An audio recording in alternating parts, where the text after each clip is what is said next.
Zefanya pasal 3 ayat 1 sampai 20. Zefanya pasal 3 ayat 1 sampai dengan 8, hukuman atas Yerusalem. Celakalah pemberontak dan si cemar, hai kota yang penuh kepenindasan. Ia tidak mau mendengarkan teguran siapapun dan tidak mempedulikan kecaman. Kepada Tuhan ia tidak percaya dan kepada Allahnya ia tidak menghadap. Para pemukanya di tengah-tengahnya adalah singa yang mengaum. Para hakimnya adalah serigala pada waktu malam yang tidak meninggalkan apapun sampai pagi hari. Para nabinya adalah orang-orang ceroboh dan pengkhianat. Para imamnya menajiskan apa yang kudus, memperkosa hukum Taurat. Tetapi Tuhan adil di tengah-tengahnya, tidak berbuat kelaliman. Pergi, pagi demi pagi ia memberi hukumnya, dan ia tidak pernah ketinggalan pada waktu fajar. Tetapi orang lalim tidak kenal malu. Aku telah melenyapkan bangsa-bangsa, menara-menara penjuru mereka telah musnah. Aku telah merusakkan jalan-jalannya, sehingga tidak ada orang yang lewat. Kota-kota mereka telah ditanduskan, sehingga tidak ada orang dan tidak ada penduduk. Aku sangka, tentulah ia sekarang akan takut kepadaku, akan mempedulikan kecaman, dan segala yang kutugaskan kepadanya tidak akan lenyap dan penglihatannya.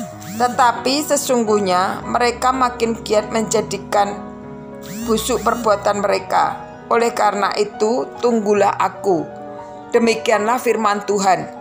Pada hari aku bangkit sebagai saksi, sebab keputusanku telah ialah mengumpulkan bangsa-bangsa dan menghimpunkan kerajaan-kerajaan untuk menumpahkan ke arah mereka geramku, yakni segenap murkaku yang bernyala-nyala. Sebab seluruh bumi akan dimakan habis oleh api cemburuku. Zefanya pasal 3 ayat 9 sampai 20, janji keselamatan. Tetapi sesudah itu aku akan memberikan bibir lain kepada bangsa-bangsa, yakni bibir yang bersih, supaya sekaliannya mereka memanggil nama Tuhan, beribadah kepadanya dengan bahu-membahu.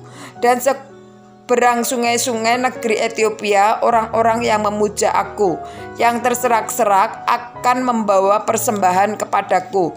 Pada hari itu engkau tidak akan mendapat malu karena segala perbuatan durhaka yang kau lakukan terhadap aku.